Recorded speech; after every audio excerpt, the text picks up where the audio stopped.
പാട്ടു തന്നെങ്കിലും പാടാത്തതെന്തു നീ സന്ധ്യേ?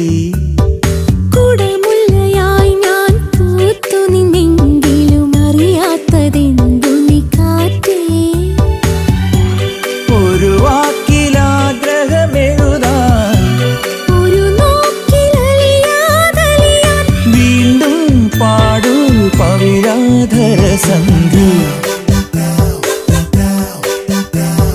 പാടാൻ നിനക്കൊരു പാട്ടു തന്നെങ്കിലും പാടാത്തതെന്തു നീ സന്ധ്യേ?